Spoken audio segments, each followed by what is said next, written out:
Nah itu kan jadi repot kalau asobia gitu. Kalau kita ngadepi perbedaan itu biasa saja. Karena kita mungkin bacanya banyak, lihat hal-hal seperti itu ya biasa saja. Karena dulu itu perbedaan itu urusan sudut pandang. Ya saya ulang lagi, perbedaan itu sudut.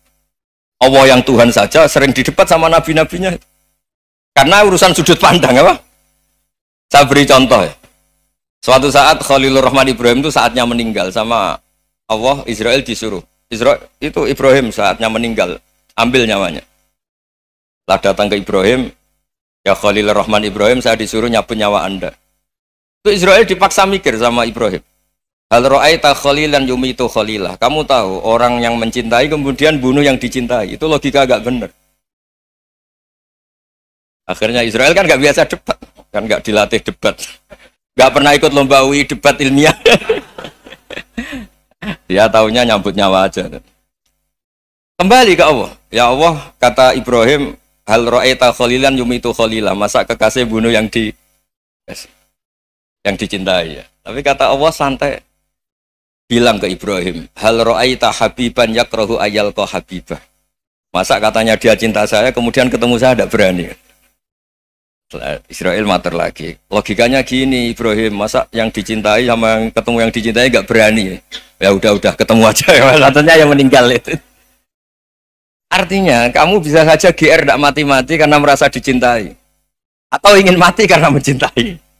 Nah maksud saya, dalam hal-hal seperti ini orang UI pasti nggak jelas. Katanya cinta Allah suruh mati ya nggak mau. Nggak jelas kan? Dibilang nggak cinta juga nggak mau. Tapi dibilang cinta kalau ukurannya mati juga nggak mau. Nah, tapi dalam banyak hal nggak jelas itu penting, Pak Rektor. Penting sekali. Buatan guyon. Saya beri contoh sekian ilmiah, nggak jelas itu penting. Rasulullah Shallallahu Alaihi Wasallam itu dalam banyak hal itu disuruh Allah, memang disuruh supaya ngambil sikap seperti itu. Karena Allah itu punya otoritas penuh untuk bikin orang itu baik atau tidak baik. Wahsy itu yang membunuh Sayyid Hamzah, orang paling dicintai Nabi, di antara yang dicintai Nabi. Qatalahu Wahsyun, dibunuh oleh Wahsy. Nabi secara basarnya itu nggak suka sama Wahsy. Sampai cara lahir ya ingin corong Jawa, ingin masuk nol. Tapi apa kata Allah? Laisa laka minal amri syai'un aw yatuba alaihim aw yu'adziba. Itu tidak wilayah kamu Muhammad. Malah Wahsy dikasih tobat sama Allah. Khalid bin Walid, itu perang Uhud kalah itu karena ide brilian Khalid bin Walid. Pas itu masih panglima kafir. Yaitu pura-pura kalah, ghanimah dilepas, sahabat turun, pasukannya naik, walhasil orang Islam kalah. Khalid bin Walid akhirnya juga masuk Islam. Orang yang secara basariah Nabi itu gak siap.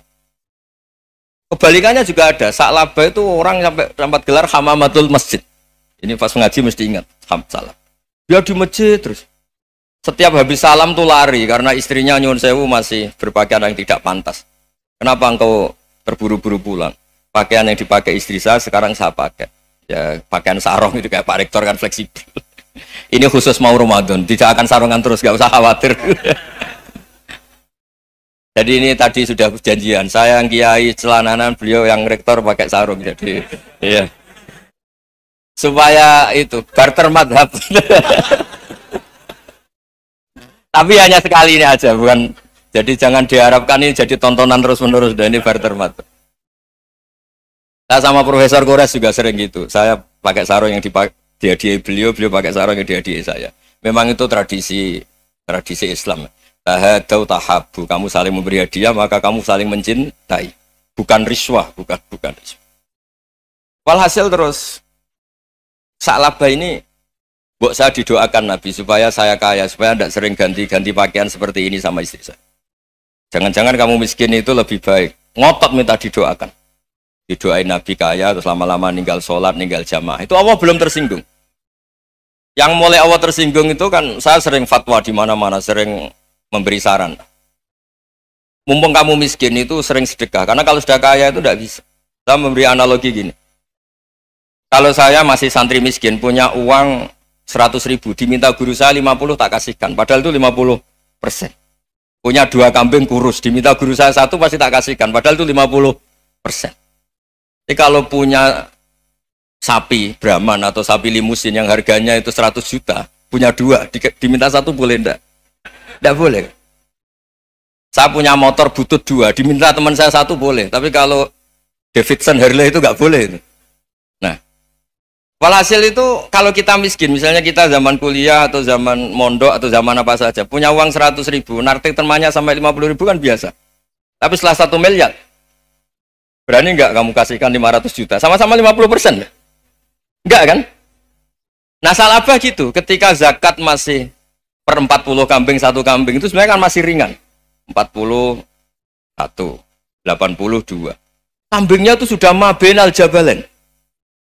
Barang dihitung zakat karena sudah ribuan, jumlahnya sampai 400 kambing. Banyak lah pokoknya. Terus kata Salabah, ini pemerasan. Karena jumlahnya besar. Allah tersinggung karena nabinya dianggap narik zakat itu dianggap khorat, dianggap pemeras.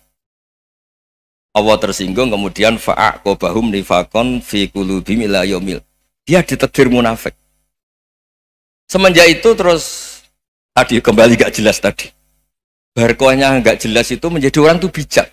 Ini sekarang nakal, jangan-jangan nanti jadi orang baik. Yang sekarang baik, jangan-jangan suatu saat jadi tidak baik. Semua orang introspeksi. Gak ada jaminan kalau kita sekarang baik akan baik terus. Gak ada jaminan kalau kita sekarang buruk akan buruk terus. Sehingga terus banyak kiai-kiai bijak tuh memang lahirnya gak tegas. Tapi gak tegas itu yang menjadikan bijak. Karena sama-sama mungkin.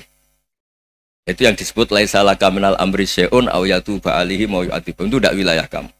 Ketika Allah mengomentari orang munafik juga wa yu'adzibal munafiqina insya'a aw yatub. Bisa saja ada yang disiksa, bisa saja ada yang dikasih tobat. Karena pola yang kita analisis itu semuanya menurut kita. Bukan menurut kemaslahatan orang apa? Banyak. Saya punya sekian contoh cerita. Orang yang sowan kiai baik-baik, mungkin bawa gula atau salam tempel, tidak tahu lah. Itu tidak mesti jadi wali. Tapi Kali Joko yang kenal Sunan Bonang, itu kenalnya itu karena ingin begal. malah jadi wali. Tapi tidak usah dicoba. Umar itu nyari Nabi itu mau dibunuh. Tapi malah tobat jadi orang baik. Jadi ini penting ngaji ya, supaya tidak tegas itu, tidak jelas itu kadang baik. Nah termasuk saya juga termasuk dia yang milih tidak jelas. Saya sering gojlok gini, Fajar Hadili ini murid-murid saya sering saya gojlok. Kalau semua sistem pendidikan kayak kampus, kayak UII, kayak UIN semuanya, itu sistem yang bagus. Karena tertib, jam kuliahnya jelas, mata kuliahnya jelas. Kalau di pesantren itu Pak Arso, itu nggak tertib. Tapi justru itu enak, ketemu di jalan orang berani tanya. Nah ini kalau mbak-mbak misalnya menstruasi, mau belajar haid nunggu semester berapa baru tahu. Itu bisa sekian tahun nggak sholat karena nunggu pelajarannya baru diterangkan. Mau haji juga gitu, nunggu mata pelajaran haji. Kalau nggak jamnya, nggak mau dosennya ngajarin. Nah, kalau kiai kan nggak ketemu di jalan, tanya dijawab. Jam berapa juga dijawab. Artinya Indonesia itu berkah, ada sistem kampus yang tertib. Ya semoga termasuk tertib gajinya. Tapi tertib gajinya itu juga sebenarnya rugi. Saya sering ada pegawai negeri Gus, tolong doain saja di PNS enak jadi. Gajinya tetap. Kata saya nggak mau kalau gaji saya tetap. Kok bisa Gus enak tiap bulan mesti dapat gaji. Kalau tetap nggak naik-naik kata saya. Kalau kiai gajinya nggak tetap, tapi di atas yang tetap kata saya. Artinya Indonesia itu berkah. Kalau semuanya pakai sistem pendidikan setertib ini, orang mau tanya haid ya nunggu pelajaran haid. Bab haji ya nunggu pelajaran haji. Tapi kalau ketemu kiai itu enggak. Ya pokoknya saya pernah di pasar, Gus mau tanya apa? Anak saya sih keluar darah terus gini-gini. Padahal biasanya haid hanya 7 hari gini-gini. Ya sudah kembalikan ke biasanya rudat kilal adat. Itu enggak usah sowan ke rumah. Juga enggak registrasi dulu, enggak daftar dulu. Ya ini enggak nyindir cerita saja. Supaya ini bukti koalisi beneran. Jadi saya yang kiai enggak tertib jam, koalisi sama yang tertib jam. Jadi kalau semuanya sistem kampus, nanti pertanyaan itu enggak bisa on time, enggak bisa setiap saat. Makanya Indonesia itu berkah. Kiai-kiai yang alim yang di jalan-jalan banyak. Juga kiai yang di kampus dokter-dokter fikih banyak. Yang nekuni ilmu umum ya banyak. Macam-macam. Itu masalah itu kalau saling mengadili itu baru masalah. Misalnya kiai ngeluh, enggak enak jadi kiai, enggak punya gaji tetap. Yang dosen ngeluh, enggak dicium tangannya. Karena memang unik Indonesia itu. Kalau guru fikih kok dosen itu tetap nggak dicium tangannya. Karena pikirannya anak-anak itu wong sudah bayar disuruh nyium. Itu kayak di alam sadar tuh gitu. Kalau kiai itu kan anak-anak gak bayar itu. Ya opanya cium tangan itu.